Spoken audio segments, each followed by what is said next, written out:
You have felt it your entire life. A subtle gnawing sense that you are essentially different from everyone around you. Not better, not worse, just separate. You watch other people engage in small talk, get excited about passing trends, and find comfort in the crowd. And you feel like you are observing a different species through a glass wall.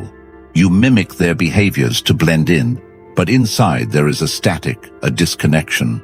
For years you may have labeled this as anxiety, as depression, as a social defect. You are wrong. What you are experiencing is not a flaw. It is a divergence in perception.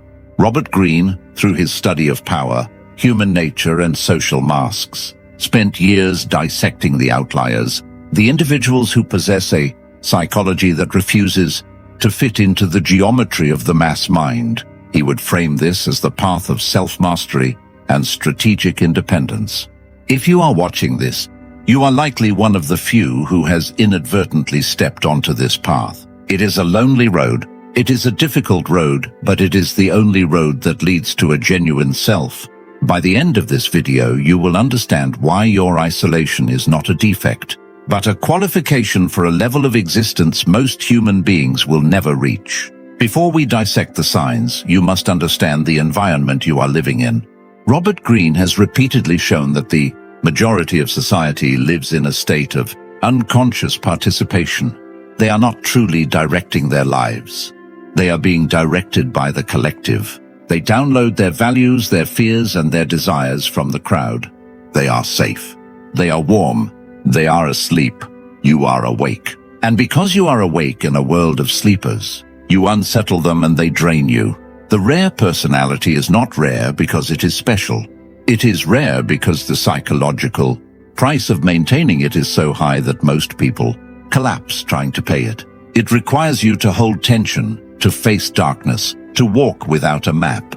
If you recognize these following signs, stop trying to cure yourself. You are not broken. You are simply waking up. Sign 1, the burden of the shadow. You see the monster in the mirror. Most people live in a pristine delusion of their own goodness. They believe they are kind, moral, and harmless. When they do something cruel, they rationalize it. I had to do it. They deserved it.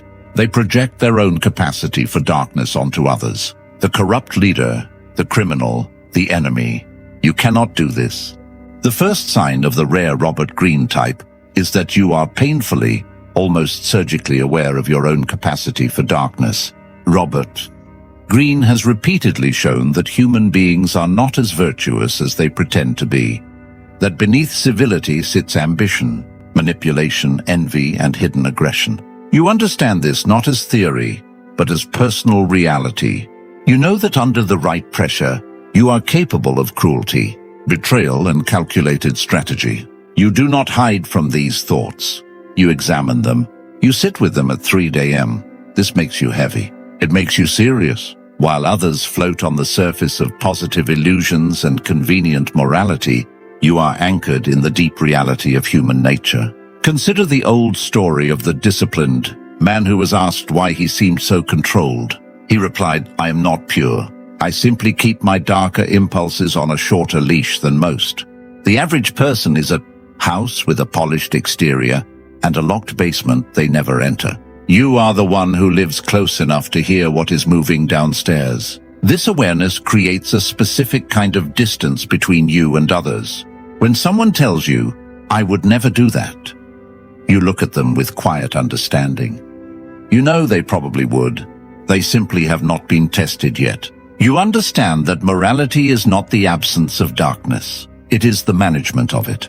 Because you have integrated that shadow, or are in the process of integrating it, you carry a weight that others simply do not. You do not get easily offended because you understand the darkness from which offense often comes. You do not engage in empty moral performances because you understand that virtue is often a carefully managed mask hiding deeper motives. You are formidable not because you are destructive, but because you are honest. And in a world constructed on polite illusions, honesty feels like confrontation. Sign 2, the repulsion of the collective, the anti-mimic.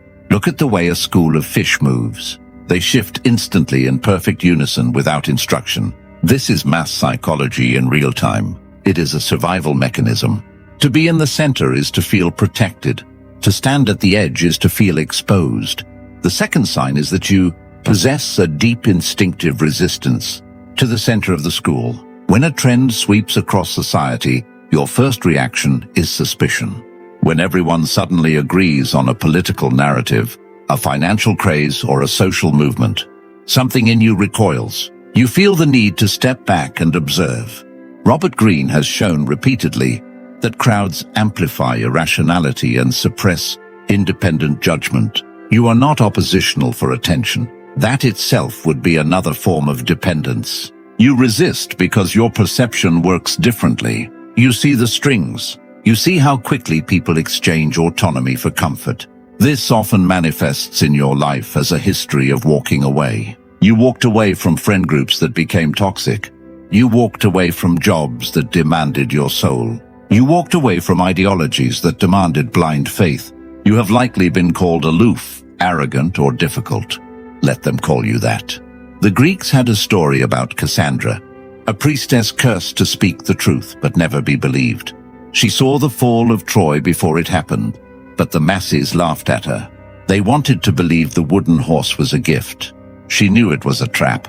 You are a modern Cassandra. You see the trap in the gift. You see the manipulation in the marketing. You see the rot in the institution before the walls crumble. This separates you. It makes you feel like a ghost haunting the living. You watch people get excited about things you know are empty. You watch them worship idols you know are false. The mass man finds comfort in consensus. If 1,000 people agree, he feels 1,000 times more secure. You find tension in consensus. If 1,000 people agree, you wonder what truth they are all ignoring to maintain the illusion. This trait keeps you safe, but it also keeps you cold. You cannot merge. You cannot lose yourself in the party, the riot, or the congregation. You are always watching, always the observer. This is the price of your autonomy. Sign 3, the intuitive time traveler, pattern recognition. This is perhaps the most unnerving sign for the people around you. You have a nonlinear perception of time. Robert Greene's study of human nature identifies intuition not as a mystical gift, but as the unconscious mind processing patterns too quickly for conscious logic to fully explain. It perceives where things are going, not just where they are. You know how a relationship will end on the first date. You know a business partner is untrustworthy before they have taken a single advantage. You know exactly what someone is going to say 3 sentences before they say it. To you, the present moment is transparent. It is merely a seed containing the future. This makes you incredibly difficult to deceive. When people speak to you, you aren't listening to their words. You are listening to their intent. You hear the insecurity behind the boast. You hear the resentment behind the compliment. You hear the desperation behind the smile. It's like having X-ray vision in a world of people wearing lead masks. But this is a double-edged sword. Because you see the end, you often struggle to begin. Why start the friendship if you see the betrayal? Why take the job if you see the burnout? You suffer from the curse of the final frame. Most people live in the first act of the movie. They are excited about the setup. You are watching the third act. You are already processing the tragedy, the twist, the resolution. This creates a sense of detachment that others mistake for depression. Why aren't you excited? They ask. We just signed the deal. Because you see the fine print that isn't written on the paper yet. Robert Greene suggests that this type of personality often mirrors the role once played by the strategist, the outsider observer, the one who lived close enough to society to understand it but far enough to see its hidden mechanics. They were feared and respected because they dealt with what others preferred not to see. In the modern world, there is no village edge. There is only the office, the internet, the city. So, you are forced to walk among people who operate on sensation. What is right in front of them, while you operate on intuition, what is lurking behind the curtain. You are playing 4D chess while they are playing checkers. And the hardest part is that you cannot explain it to them. Intuition does not have a language. It is a flash, a knowing. And when you try to articulate it, you sound irrational until, of course, you are right. again. Sign 4, the alchemical paradox, holding the tension of opposites. The average mind is binary.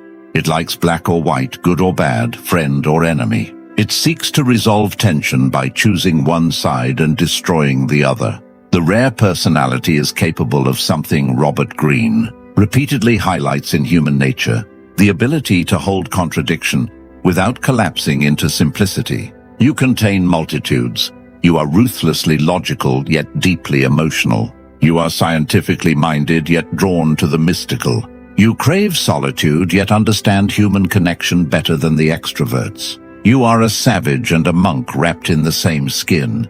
This is not confusion. This is wholeness. Robert Greene's understanding of human development is not about perfection, but integration. To be complete, you must house your own contradictions without letting them tear you apart. Think of the ocean. The surface can be raging with a storm, but the depths are absolutely silent. You are the ocean. You can feel intense anger, yet observe it with total calm. You can be in a chaotic environment and hold a core of absolute stillness. This confuses people. They want to put you in a box. Are you an introvert or an extrovert? Are you a skeptic or a believer? Are you tough or sensitive? And you want to answer, yes, you are a paradox. And because you are a paradox, you act as a mirror to others. When an angry person meets you, your calmness reflects their rage back to them. When an inauthentic person meets you, your authenticity exposes their mask. You don't have to do anything to unsettle people. You just have to be. This ability to hold opposites gives you a power that is almost extinct in the modern world, the power of nuance. While the world screams on social media, picking sides in a tribal conflict, you stand in the middle, seeing the truth in both and the distortion in both. You understand that the troubled person is shaped by the past, but still accountable for their actions. You understand that the leader is brilliant but also deeply flawed. You do not collapse the wave. You ride it, but this is exhausting. It takes massive psychological energy to hold two opposing truths in your mind. At once, F. Scott Fitzgerald said, "The test of a first-rate intelligence is the ability to hold two opposed ideas in mind at the same time and still retain the ability to function." Most people function by ignoring half of reality. You function by carrying the weight of the whole. Sign 5, the search for the prima materia, depth over breadth. Small talk is not just boring to you. It is physically painful. It feels like your brain is being suffocated by cotton. You do not care about the weather. You do not care about the sports game. You do not care about the celebrity scandal. You are obsessed with what the alchemists called the prima materia, the root matter, the essence, the core truth. You want to know what someone fears most. You want to know what keeps them awake at night. You want to talk about mortality, about the universe, about the psychology of power, about the nature of consciousness. This makes you intense. How many times have you heard that word? You're too intense. You think too much. Just relax. But you cannot relax into the shallows. You are built for the deep. This is why you likely have very few friends. You cannot maintain relationships that are based on surface-level maintenance. You would rather sit in silence with someone who understands you than chatter for 3 hours with someone who doesn't. Robert Greene notes that people who pursue true self-mastery often outgrow relationships as they evolve. This is not because they are unloving, but because the frequency of their existence has changed. Imagine you are tuning a radio. Most people are broadcasting on FM 100, popular, loud, easy to find. You are broadcasting on a shortwave frequency that only a few receivers can pick up. When you try to lower your frequency to match theirs, you feel like you are fading. You feel the persona, the social mask, tightening around your throat. So you stop trying. You accept the solitude. You realize that one conversation with a mind that matches yours is worth 1,000 nights out with the crowd. You are digging for gold in a world that is satisfied with plastic. Sign 6, the neurosis of the divine, the crisis of meaning. This is the sign that usually sends people searching for answers. But the therapist, unless they are truly skilled, often makes it worse. They try to fix you. They try to get you to adjust to society. But Robert Greene's understanding of human nature suggests something deeper. People often become psychologically fractured when they content themselves with inadequate or false answers to the biggest questions of life. You are not depressed in the simplistic sense of a chemical imbalance, though it may feel like that. You are suffering from a kind of spiritual starvation. The sixth sign is that you cannot survive on distractions and surface comforts. Most people are satisfied if they have a job, a spouse, a house, and a yearly vacation. Their existential hunger is easily quieted. Yours is bottomless. You look at the successful life, the corporate ladder, the suburban prestige, the accumulation of shiny objects, and you feel a wave of nausea. You don't just find it boring. You find it terrifyingly empty. You have a neurosis of meaning. If your life does not have a transcendent purpose, a deep burning why, you begin to wither. You physically lose energy. You become lethargic. You might even get sick. This is your psyche's way of going on strike. It is signaling to you, I will not participate in this charade. I will not spend 40 years moving paper from one pile to another, just to fade out comfortably. Society calls this being unadjusted. Robert Greene would call it the call to transformation. The ancient myths speak of the figure who falls ill or becomes lost until he accepts the deeper mission. You are that figure. Your symptoms, your anxiety, your dissatisfaction, your restlessness are not flaws. They are the summons. You are the person who leaves the high-paying position with no backup plan because something inside was decaying. You are the one who walks away from a seemingly perfect relationship because it felt like a cage. You destroy the comfortable to search for the authentic. This makes you dangerous to the status quo. The status quo depends on people being content with mediocrity.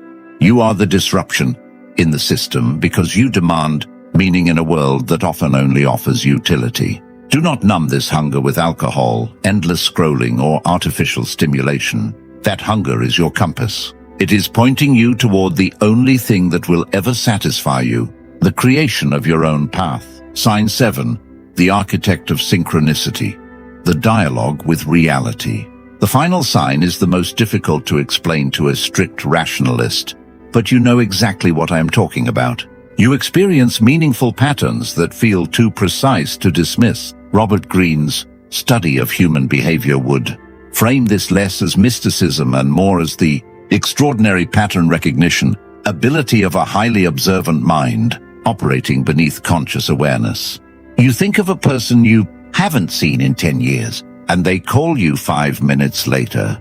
You are wrestling with a difficult philosophical question, and suddenly you encounter the exact idea that answers it. You have a dream about a symbol, and the next day you encounter that same symbol in an entirely unexpected place. To the average person, these are just strange coincidences. They shrug them off. To you, they feel like a language. You live in an ongoing dialogue with reality itself. You understand that the inner world, your mind, and the outer world, circumstances are not always as disconnected as most people assume. Because you are becoming more aligned with your authentic path, reality seems to organize differently around your movement. This does not mean you are special in some narcissistic fantasy. It means your perception has become sharper. When you are moving in the wrong direction, resistance appears everywhere. Doors close, plans collapse, systems fail, everything feels misaligned. But when you are moving in the direction that actually matches who you are, opportunities begin appearing with strange precision. The right people emerge. The right information arrives. Resources appear at exactly the moment they are needed. You have learned to trust this internal compass more than the visible logic of society. You make decisions that look irrational to others. Why are you moving there? Why are you leaving that job? Why are you changing direction? And your only answer is, I know. And somehow, again and again, that knowing proves accurate. This is one of the clearest signs of the rare personality. You have stopped navigating by the map, handed to you by the crowd, and started navigating by the patterns only you can see. If you recognized yourself in these signs, you are likely exhausted. It is exhausting to be the one who sees the shadow. It is lonely to be the one who cannot merge with the crowd. It is painful to carry the burden of meaning in a world that often feels empty. You have probably spent years thinking, what is wrong with me? Why can't I just be normal? Stop asking that. Normal is a statistical average. It is not a measure of health. In a dysfunctional society, being normal can itself become a pathology. Robert Greene's work repeatedly points to the same truth. The people who see human nature clearly often suffer first, because clarity is heavy. You are not suffering because you are broken. You are suffering because you are resisting your function. You are trying to behave like someone built for comfort when you were built for awareness. You are trying to blend into systems that were never designed for minds like yours. The pain comes from the friction between who you are and who you are pretending to be. So how do you stop the pain? You do not erase it. You transform it. Phase 1, the death of the persona. The mask must die. You must stop apologizing for your intensity. Stop diluting your truth to make it digestible for people who have no appetite for reality. If you are too much for them, let them leave. You are not for them. You must deliberately eliminate the relationships, the habits, and the careers that force you to wear a mask. This will feel like a death, because it is one. It is the death of the nice guy, the good girl, the pleaser. Let them go. They were never you anyway. They were survival mechanisms you built when you were younger to survive environments that did not understand you. You do not need to survive anymore. You need to live. Phase 2, the integration of the shadow. Stop fearing your darker side, your aggression, your strategic instincts, your coldness. These are tools. A warrior without a sword is not peaceful. He is harmless. A warrior with a sword who chooses restraint, that is real control. You need your shadow. You need your aggression to protect your boundaries. You need your coldness to cut ties with toxic people. You need your skepticism to navigate a world built on appearances and hidden motives. Robert Greene's entire study of power rests on this understanding. The people who become victims are often the ones who refuse to acknowledge their own capacity for force. The final test of the rare individual is not to rise above humanity, but to return to it. To bring the gold you found in the darkness back to the village, even if they don't understand it, even if they don't thank you. How do you do that without losing yourself again? How do you walk in the crowd without becoming the crowd? That is the art of the strategist, and that is a lesson for another time. If you're still here, you're not like the others. Subscribe if you haven't.